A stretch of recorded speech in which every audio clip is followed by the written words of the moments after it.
जागृत, स्वप्न और सुसुप्ति, इन तीनों अवस्थाओं को पृथक रूप से जानने से तुरीयावस्था का भी ज्ञान हो जाता है। तुरीया है चौथी अवस्था। तुरीयावस्था का अर्थ है परम ज्ञान। तुरीयावस्था का अर्थ है कि किसी प्रकार का अंधकार भीतर न रह जाए, सभी ज्योतिर्मय हो उठे, जरा सा कोना भी अंतस का अंधकार पूर्ण न हो, कुछ भी न बचे भीतर जिसके प्रति हम जागृत नहीं हो गए। बाहर और भीतर सब ओर जागृति का प्रकाश फैल जाए। अभी जहां हम हैं वहां या तो हम जागृत होते हैं, या हम स्वप्न में होते हैं, या हम सुसुप्ति में होते हैं। चौथे का हमें कुछ भी पता नहीं है। जब हम जागृत होते हैं तो बाहर का जगत तो दिखाई पड़ता है, हम खुद अंधेरे में होते हैं, वस्तुएं तो दिखाई पड़ती हैं, लेकिन स्वयं का कोई बोध नहीं होता। संसार तो दिखाई पड़ता है, लेकिन आत्मा की कोई प्रतीति नहीं होती।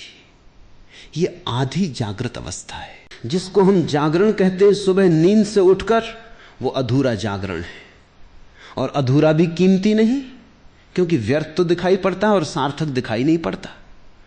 कूड़ा करकट तो दिखाई पड़ता है, हीरे अंधेरे में खो जाते हैं। खुद तो हम दिखाई नहीं पड़ते कि कौन है, और सारा संसार दिखाई पड़ता है। दूसरी अवस्था है स्वप्न की।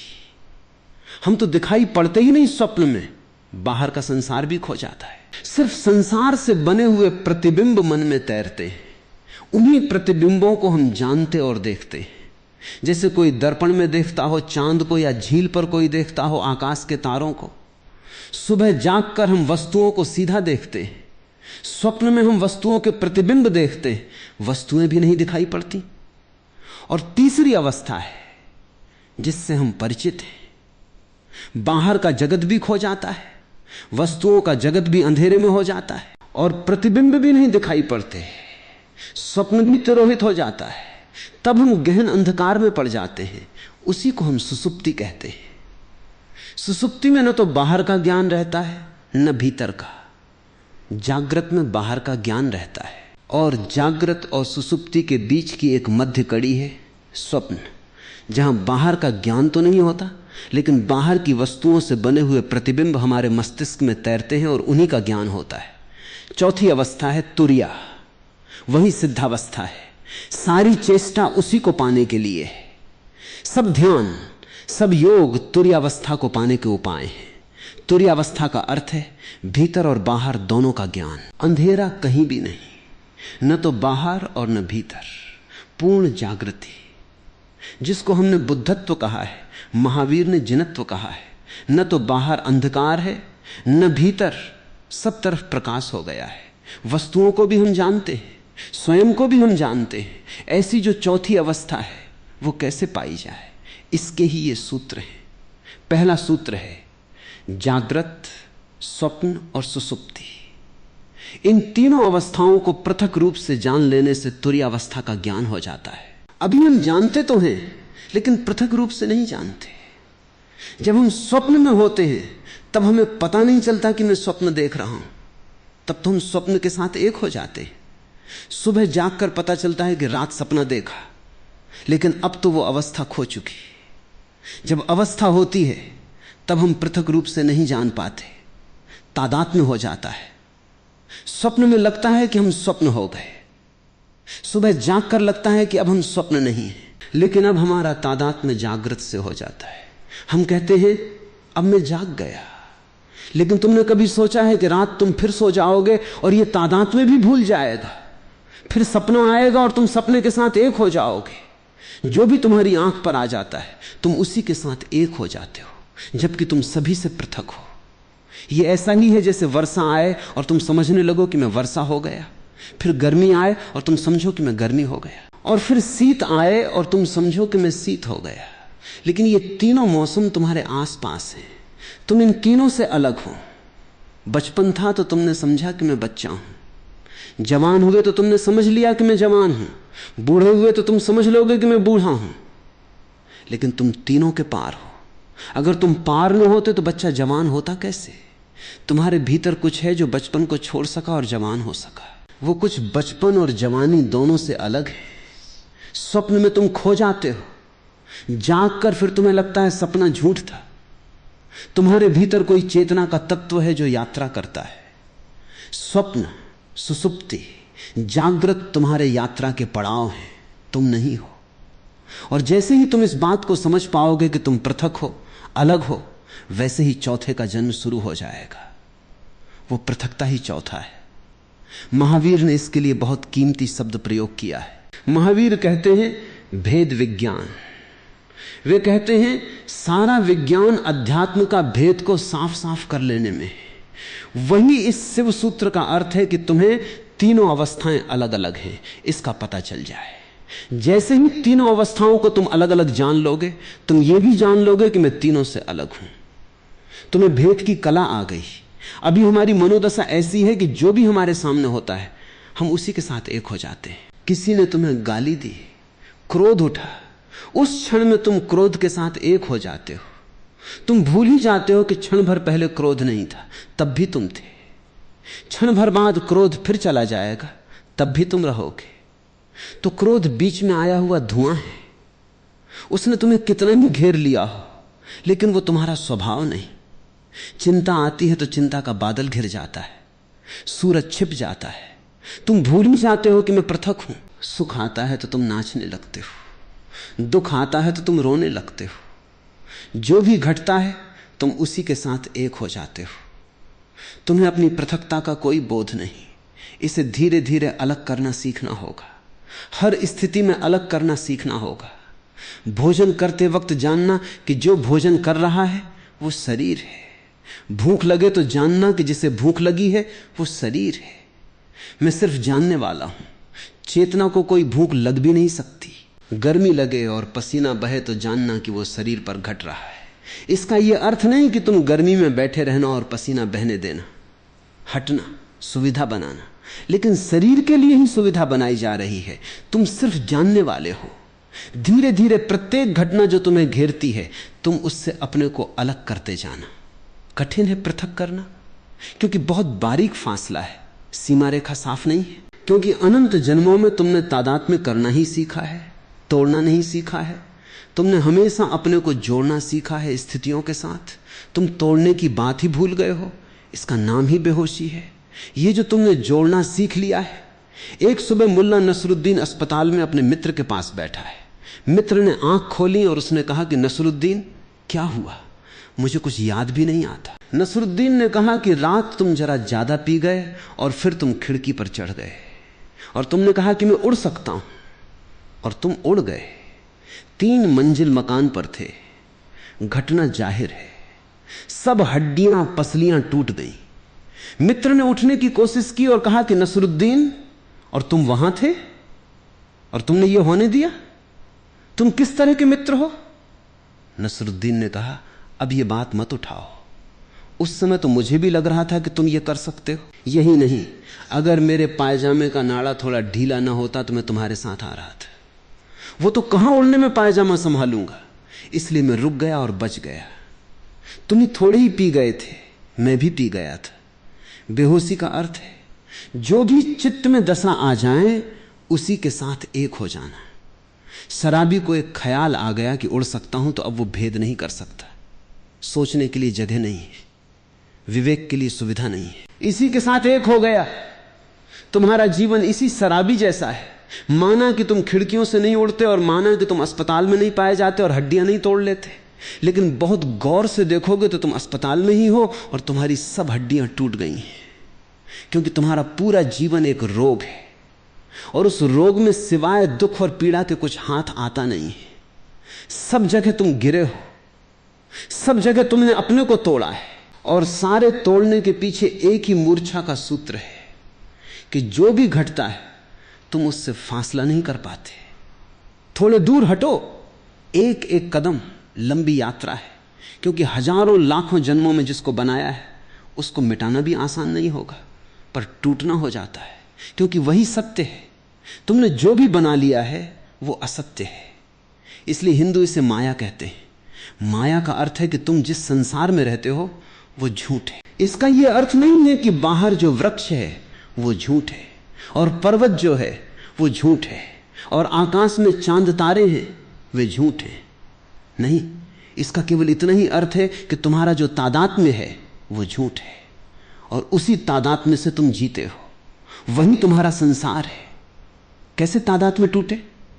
तो पहले तो जागने से शुरू करो, क्योंकि वही थोड़ी सी किरण जागरण की है। स्वप्न से तो तुम कैसे शुरू करोगे? मुश्किल होगा। और सुसुप्ति का तो तुम्हें कोई पता नहीं है, वहां तो सब होश खो जाता है। जागृत से शुरू करो। साधना शुरू होती है जागृत से। वो पहला कदम है। फिर दूसरा कदम है स्वप्न, और तीसरा कदम है सुसुप्ति। और जिस दिन तुम तीनों कदम पूरे कर लेते हो, चौथा कदम उठ जाता है। वो चौथा कदम है तुरीयावस्था, वो सिद्धावस्था है। जागृत से शुरू करो, क्योंकि वही रास्ता है। इसीलिए उसको जागृत कहा है। वो जागृत है भी नहीं, क्योंकि कैसी जागृति जब तुम वस्तुओं में खोए हुए हो और अपने प्रति तुम्हें कोई भी होश नहीं। इसको क्या जागरण कहना?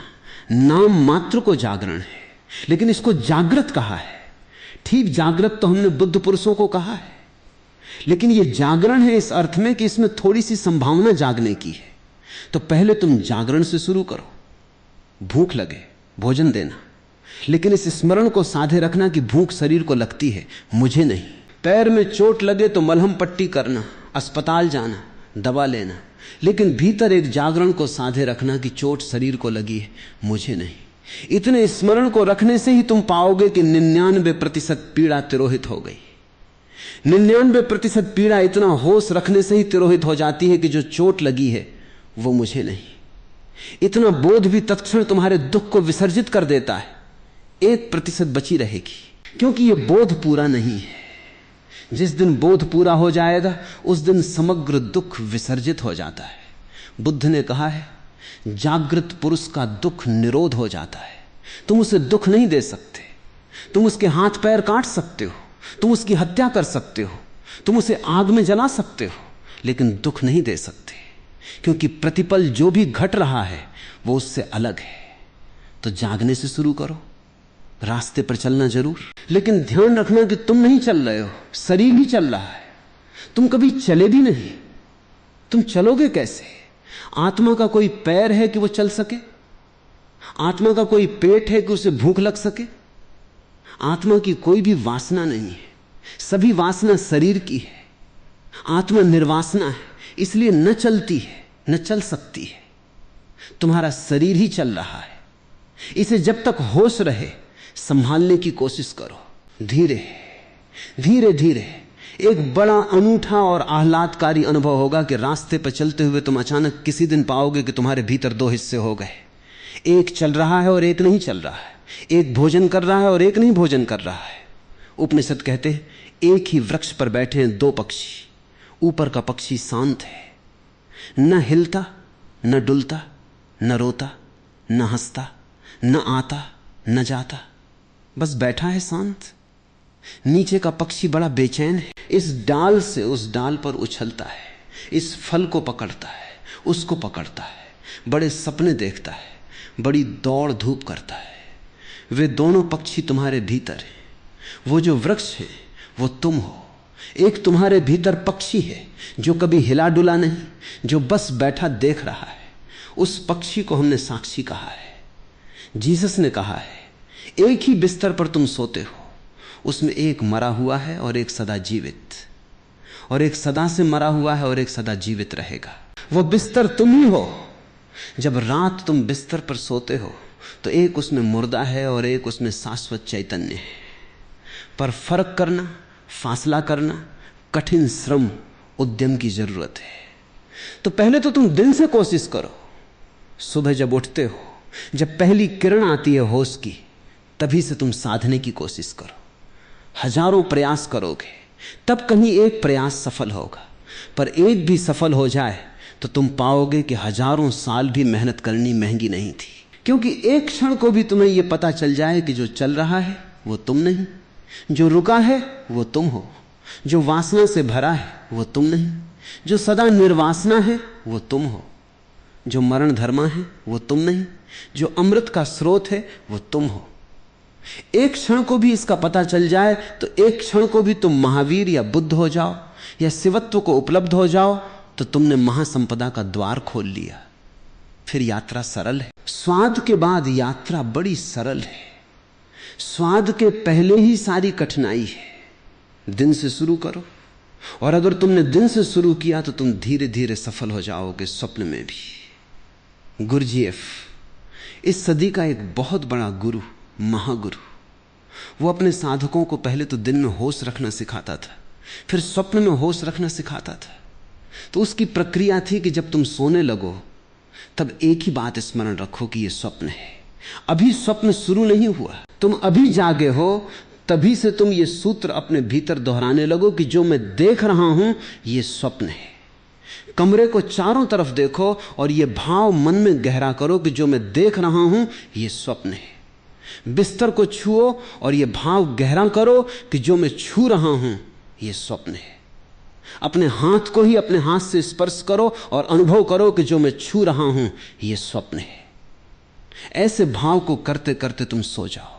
यह भाव की सतत धारा तुम्हारे भीतर बनी रहेगी। कुछ ही दिनों में तुम पाओगे कि बीच स्वप्न में तुम्हें अचानक याद आ जाता है कि यह स्वप्न है, और जैसे ही यह याद आता है स्वप्न उसी क्षण टूट जाता है। क्योंकि स्वप्न के चलने के लिए मूर्छा जरूरी है। बिना मूर्छा के स्वप्न नहीं चल सकता। बीच स्वप्न में तुम्हें याद आ जाएगा ये स्वप्न है, और स्वप्न टूट जाएगा और तुम इतने आनंद से भर जाओगे, उस आनंद को तुमने कभी जाना भी नहीं है।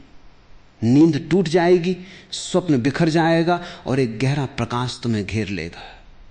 ज्ञानी पुरुष के स्वप्न तिरोहित हो जाते हैं, क्योंकि नींद में भी वो स्मरण रख पाता है कि यह स्वप्न है। भारत ने इसके बड़े अनूठे प्रयोग किए।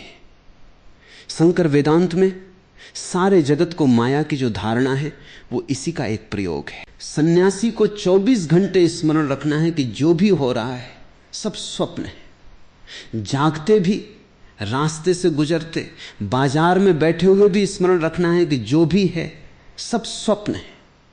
ये क्यों? ये एक प्रयोग है, एक प्रक्रिया है, एक विधि है।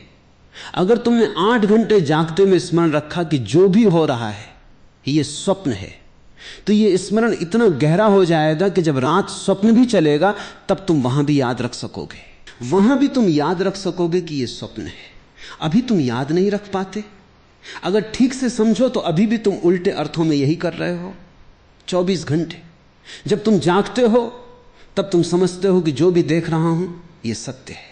इसी प्रतीति के कारण रात सपने को देखकर भी तुम समझते हो कि जो मैं देख रहा हूं वो सत्य है, क्योंकि यह प्रतीति गहरी हो जाती है।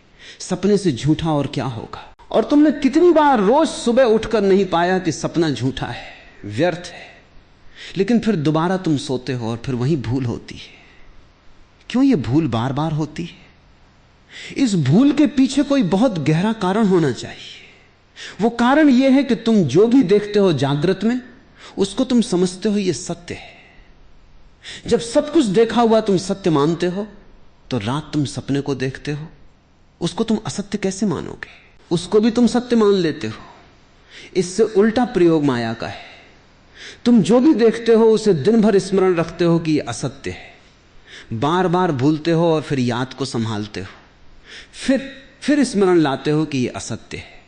ये सब जो मैं देख रहा हूं चारों तरफ एक बड़ा नाटक है, और मैं दर्शक से ज्यादा नहीं। मैं भोक्ता नहीं हूं, करता नहीं हूं, सिर्फ साक्षी हूं। इस भाव को अगर तुम संभालते हो तो इसकी भीतर धारा बन जाती है। तब रात सपना टूट जाता है, और जिसका सपना टूट गया उसकी बड़ी उपलब्धि है। जब सपना टूट जाए तो फिर तीसरा चरण उठाया जा सकता है।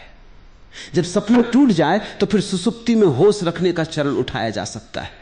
लेकिन तुम्हें अभी बहुत कठिनाई होगी। सीधा उस प्रयोग को करना संभव नहीं है। एक एक कदम उठाना पड़े। जब सपना टूट जाता है तब दृश्य कोई भी नहीं रह जाता। दिन में आंख खोलकर तुम चलते हो। तुम कितना ही मानो कि जो देख रहे हो वो माया है, तो भी दृश्य तो बचेगा। तुम कितना ही, शंकर भी कितना ही कहते हो कि माया है, तो भी दीवार से तो निकलेंगे नहीं, निकलेंगे तो दरवाजे से ही। कितना ही कहते हो कि सब माया है, कंकड़ पत्थर तो नहीं खाएंगे, खाएंगे तो भोजन ही। कितना ही कहते हो कि माया है, फिर भी तुम होगे तभी बोलेंगे, तुम नहीं होगे तो नहीं बोलेंगे। इसलिए बाहर के जगत के साथ तुम कितनी ही मान्यता को गहन कर लो कि यह माया है, बाहर का जगत तो बना रहेगा, मिट नहीं जाएगा।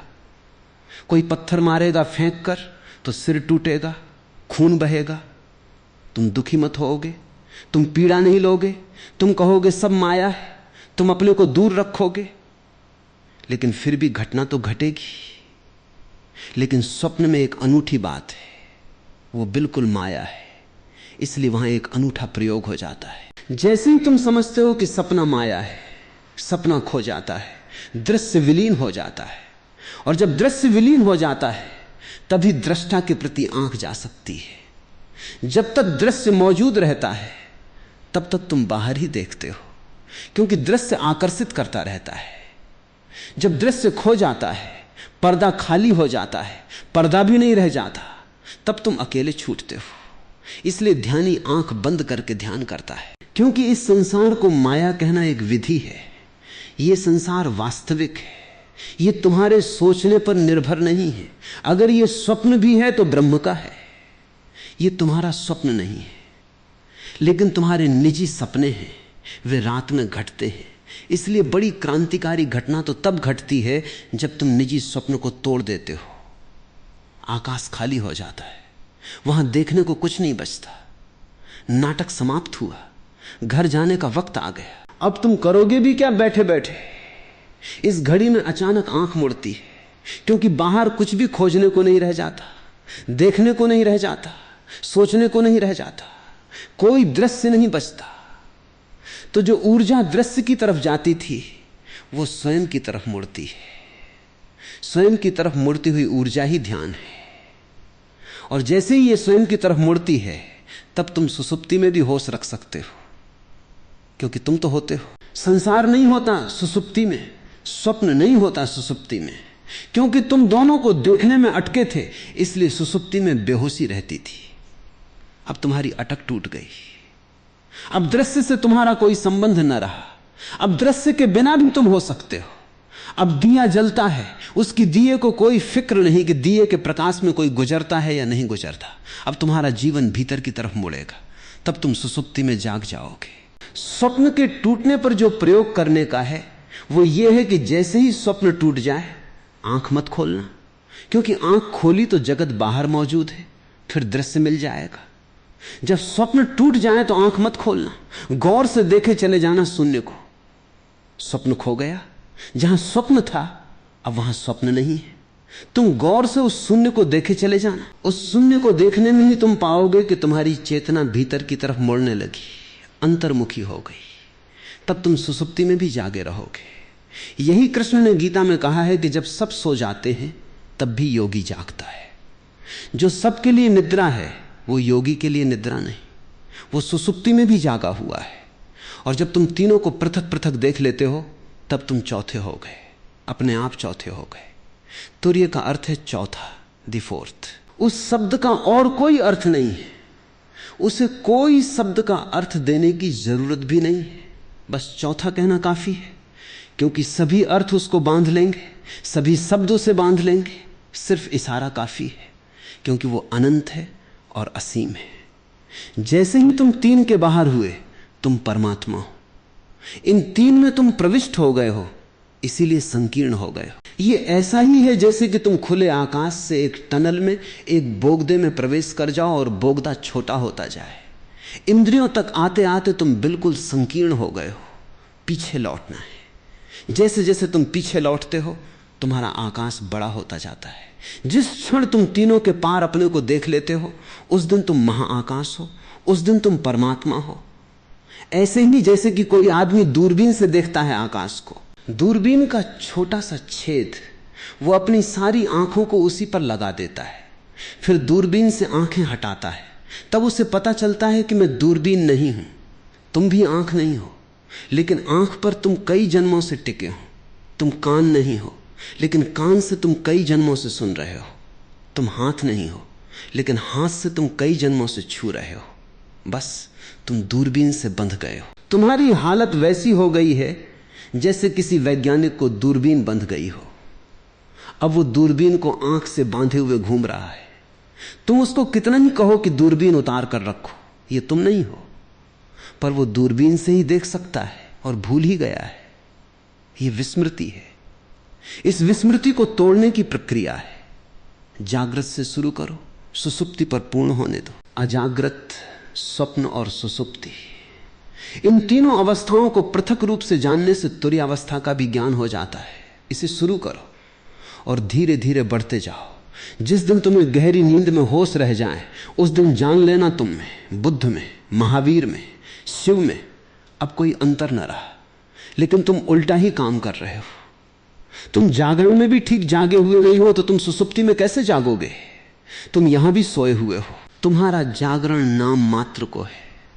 तुम्हें भ्रम पैदा होता है कि तुम जागे हो, क्योंकि तुम काम चलाऊं काम निपटा लेते हो, साइकिल चला लेते हो। तुम सोचते हो कि तुम जागे हुए हो, कार चला लेते हो। तुम सोचते हो कि तुम जागे हुए हो, लेकिन तुमने कभी ख्याल किया कि यह सब ऑटोमेटिक हो गया है, यंत्रवत हो गया है। साइकिल चलाने वाला सोचता भी नहीं कि अब बाएं मुड़ना है, अब दाएं मुड़ना है। वो अपने मन में लगा रहता है। साइकिल बाएं मुड़ती है, दाएं मुड़ती है, वो अपने घर पहुंच जाता है। सोचना या होशपूर्वक चलने की कोई जरूरत नहीं है। सब यंत्रवत हो गया है, आदत हो गई है। वो घर पहुंच ही जाता है। कार चलाने वाला चलाता जाता है, कोई जरूरत नहीं है उसको कि वो जागे। हम सब की जिंदगी एक रूटीन, एक बंधी हुई लीक पर घूमने लगती है। जैसे कोल्हू के बैल चलते हैं ऐसे हम चलने लगते हैं, उसी लीक पर रोज चलते हैं। किसी की लीक थोड़ी बड़ी, किसी की थोड़ी छोटी, किसी की थोड़ी सुंदर, किसी की थोड़ी कुरूप, लेकिन लीक होने में कोई फर्क नहीं। तुम्हारी जिंदगी एक कोल्हू के बैल की भांति है। सुबह उठते हो, एक धारा चलती है, रात सो जाते हो, एक वर्तुल पूरा हुआ, फिर सुबह उठते हो, फिर वही। ये सब इतनी बार तुमने दोहराया है कि अब होश रखने की कोई जरूरत ही नहीं। ये बेहोशी में ही हो जाता है। समय पर भूख लग जाती है, समय पर नींद आ जाती है, समय पर उठकर तुम बाजार चल पड़ते हो। तुम पूरी जिंदगी को ऐसे सोए सोए एक वर्तुल में गुजार रहे हो। कब जागोगे? कब एक झटका दोगे अपने को? कब इस लीक से उठोगे? कब कहोगे कि मैं कोल्हू का बैल होने को राजी नहीं हूं? जिस दिन तुम्हें झटका देने का ख्याल आ जाएगा उसी दिन से परमात्मा की यात्रा शुरू हो जाती है। मंदिर जाने से तुम धार्मिक नहीं होते, क्योंकि वो भी तुम्हारी कोल्हू की लीक का हिस्सा है। तुम वहां भी चले जाते हो क्योंकि तुम सदा जाते रहे हो, क्योंकि तुम्हारे माँ बाप जाते रहे हैं, उनके माँ बाप जाते रहे इसी मंदिर में। इसी शास्त्र को तुम पढ़ते रहे हो तो तुम पढ़ते चले जाते हो। लेकिन ये कोल्हू की लीक है। क्या तुम कभी होशपूर्वक मंदिर गए? होशपूर्वक अगर तुम जा सको तो मंदिर जाने की जरूरत न रह जाएगी। जहां होश हो जाएगा तुम वहीं पाओगे मंदिर है, होश मंदिर है।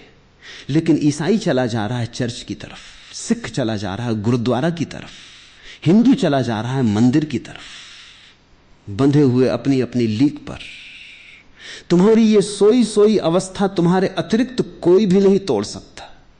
तो पहली बात जान लेनी जरूरी है कि तुम्हारा जागृत भी सोया हुआ है और योगी की सुसुप्ति भी जागी हुई होती है।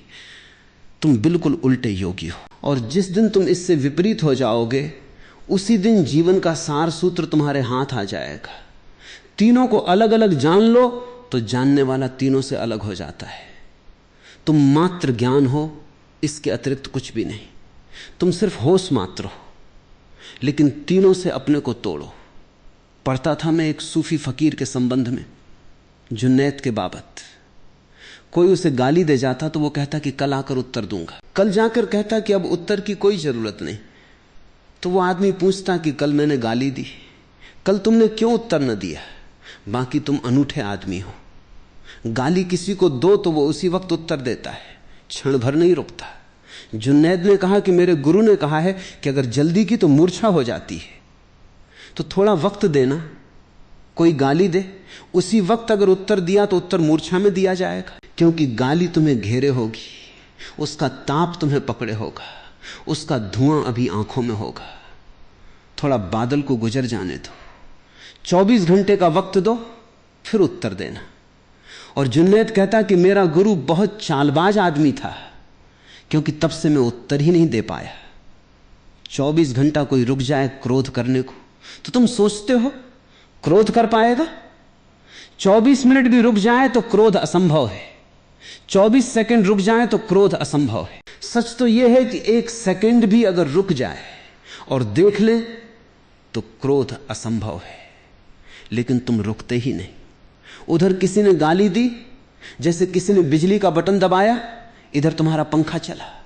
इसमें रत्ती भर का फासला नहीं है, इसमें जरा सी भी संध नहीं है, और तुम सोचते हो कि तुम बड़े होशपूर्ण हो। तुम मालिक भी नहीं हो अपने। बेहोश आदमी अपना मालिक हो भी नहीं सकता। कोई भी बटन दबाता है और तुम्हें चलाता है। कोई आया तुम्हारी खुशामद की और तुम खिलखिला गए, गदगद हो गए। किसी ने तुम्हारा अपमान किया और तुम आंसुओं से भर गए। तुम मालिक हो अपने, या हर कोई तुम्हें चलाता है? और जो तुम्हें चला रहे हैं वे भी अपने मालिक नहीं। तुम गुलामों के गुलाम हो। और बड़ा मजा है कि सब एक दूसरे को चलाने में कुशल हैं और उनमें से एक भी होश में नहीं है। इससे बड़ा और कोई अपमान नहीं हो सकता आत्मा का कि हर कोई तुम्हें चलाता है। मुल्ला नसरुद्दीन एक दफ्तर में काम करता था। सभी नाराज थे उसके काम से, क्योंकि काम तो कुछ था ही नहीं। या तो वो सोया रहता या झपकी खाता रहता। आखिर दफ्तर के लोग परेशान इतने हो गए कि धीरे धीरे लोगों ने उसको कहना भी शुरू कर दिया। मालिक ने भी कहा, डांटा डपटा भी, लेकिन उसमें कुछ फर्क ना हुआ। इतना अपमान और इस सब उपद्रव के कारण उसने इस्तीफा दिया। बदलना तो मुश्किल था, इस्तीफा देना आसान था। बहुत से लोग जो संसार से भागते हैं सन्यास की तरफ, वे इस्तीफा दे रहे हैं। बदलना तो मुश्किल है, इस्तीफा देना सदा आसान है। उसने इस्तीफा दिया। सारा दफ्तर प्रसन्न हुआ इस्तीफे से। लोग इतने प्रसन्न हो गए कि मालिक ने कहा कि अब जब वो अपनी तरफ से ही जा रहा है तो विदाई समारोह करना उचित है। और हम इतने परेशान थे इससे, और ये छोड़ रहा है, और छुड़ाने का कोई उपाय नहीं था। एक बोझ हो गया था, इसलिए ठीक से, और सच में ही खुश थे वे। इसलिए विदाई समारोह काफी अच्छी तरह आयोजित किया।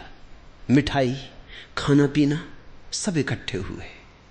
नसरुद्दीन बड़ा हैरान हुआ, और सभी ने 2-2 शब्द उसकी प्रशंसा में भी कहे, क्योंकि विदाई के वक्त नसरुद्दीन खड़ा हुआ, गदगद, आंख से आंसू झर रहे हैं। उसने कहा, मैं अपना इस्तीफा वापस लेता हूं। मुझे पता ही नहीं था कि तुम सब इतना प्रेम मेरे लिए करते हो। अब इस जीवन में यहां से जाने का कोई कारण नहीं है। हम संचालित हो रहे हैं, और अक्सर यह होता है कि चारों तरफ पूरा संसार एक एक व्यक्ति को चला रहा है, और मौसम चारों तरफ बदलता रहता है। हजारों तरह के लोग हैं, इसलिए तुम्हारे भीतर एक गहरा विभ्रम और एक कंफ्यूजन है। होगा ही, क्योंकि तुम एक से चालित नहीं हो।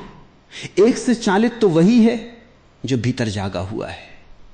उसकी जिंदगी में एक स्पष्टता होगी, निरभ्रता होगी।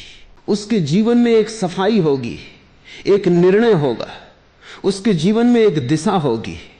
तुम्हारे जीवन में कोई दिशा नहीं हो सकती।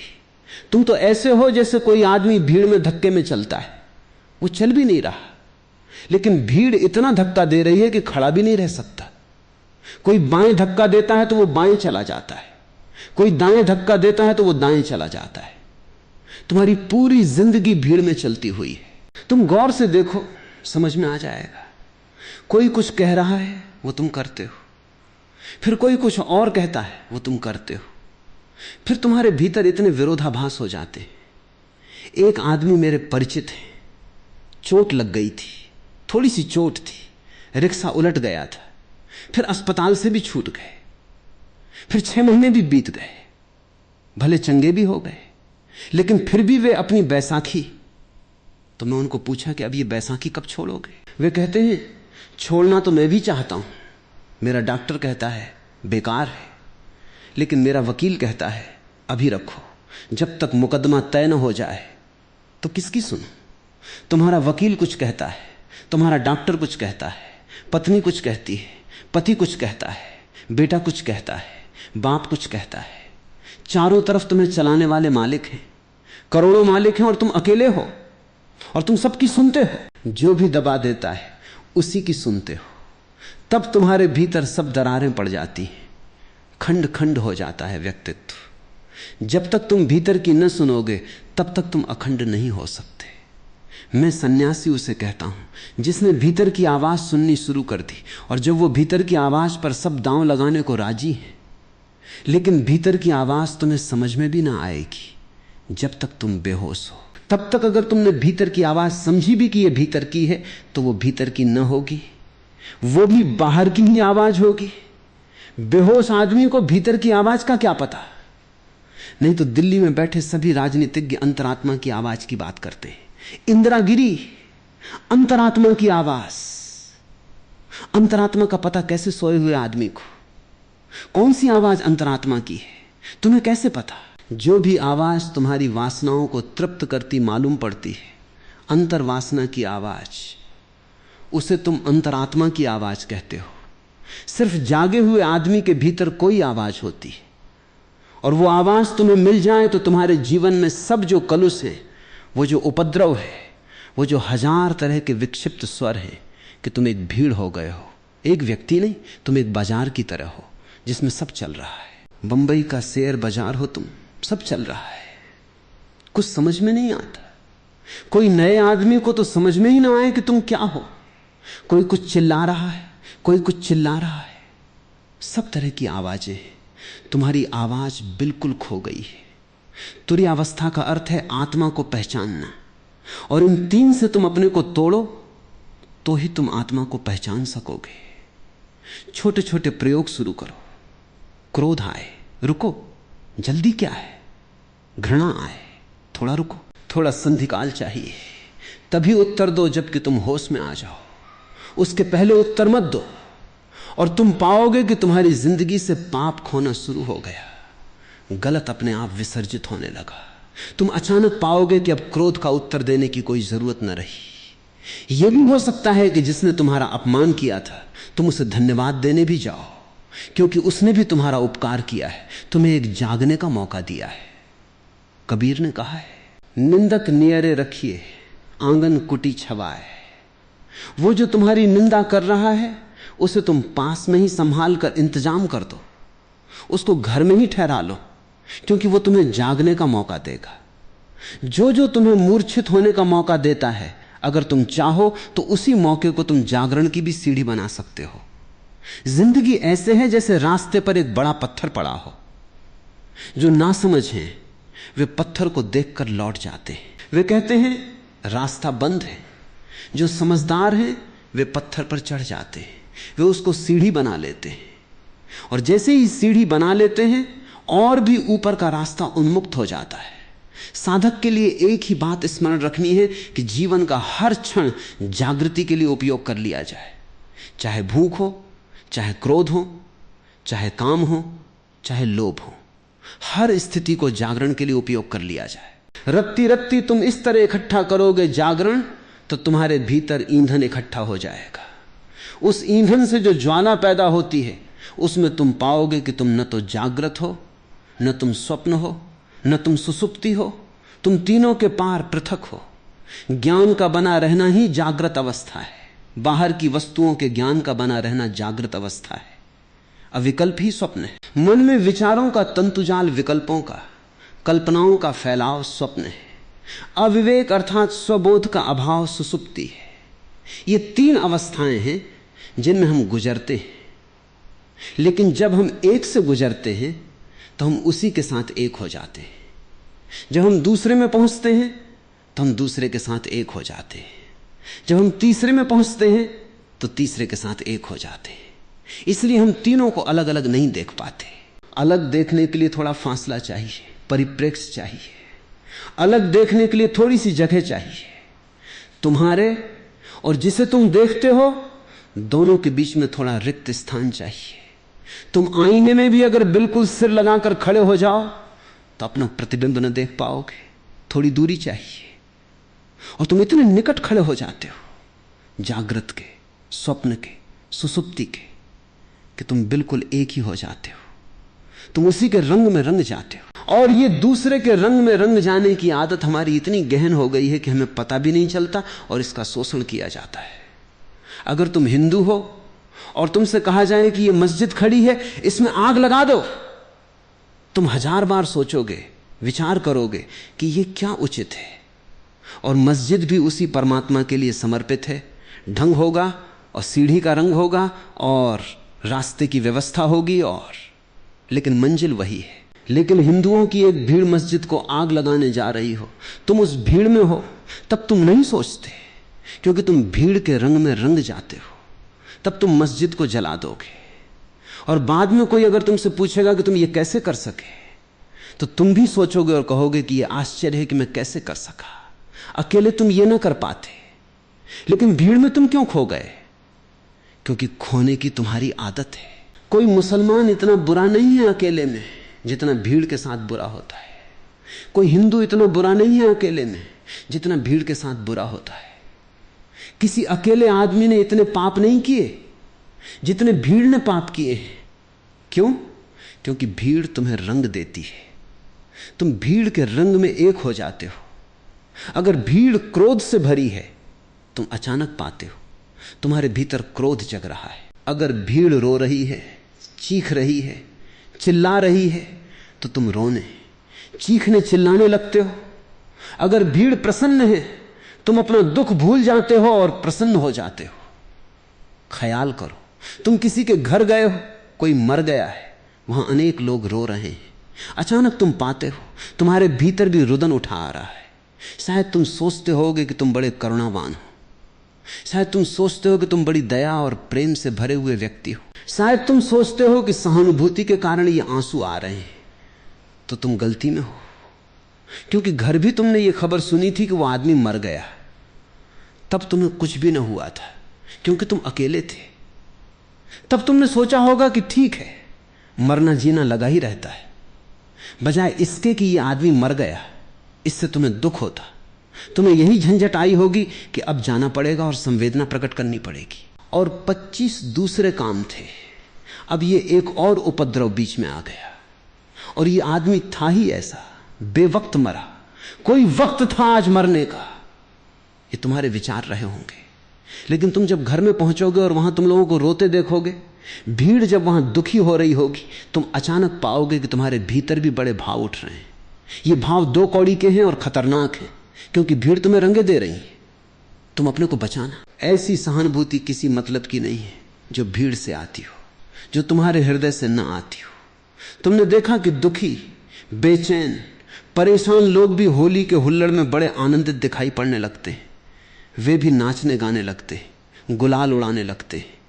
जिनकी जिंदगी में गुलाल बिल्कुल भी नहीं है और जिनकी जिंदगी में कभी कोई खुशी और कोई गीत नहीं देखा गया, अचानक रास्तों पर रंग फेंक रहे हैं।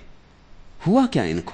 यही आदमी कल चला जा रहा था मरा मरा, इसका पैर नहीं उठ रहा था, इसकी जिंदगी ऐसी थी जैसे सुसुप्त, और यही आदमी आज नाच रहा है। भीड़ ने रंग दिया इसे। साधक को भीड़ से सावधान होना चाहिए। तुम अपनी आवाज खोजो, अपना स्वर खोजो। भीड़ तुम्हें सदा से धक्के दे रही है, और तुम भीड़ के साथ, जो भीड़ तुम्हें बनाती है, वही तुम हो जाते हो। ये क्यों हो पाता है? ये इसीलिए हो पाता है कि तुम पृथकता अपनी अनुभव नहीं करते, और जहां भी तुम्हें अपनी पृथकता खोने का मौका मिलता है, तुम तत्क्षण खो देते हो। तुम उधार